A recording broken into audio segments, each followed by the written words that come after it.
நான் இன்றைக்கி ஈவினிங்காக தம்பிக்கு பேன் கேக் தான் பண்ணியிருந்தேன். எப்படி பண்ணலான்னு பார்க்கலாமா? ஒரு 2 ஸ்பூன் ஓட்ஸ் நான் நல்லா பவுட்ரு பண்ணி எடுத்துக்கிட்டேன். அது பவுட்ரு பண்ணி எடுத்துகிட்டு ஒரு பக்கம் கேரட்டை வேக வச்சுருந்தேன்.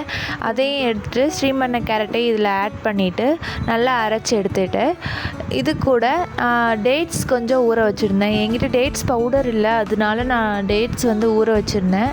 அந்த டேட்ஸையும் நான் இது கூட சேர்த்து ஆட் பண்ணி அரைச்சிக்கிறேன்.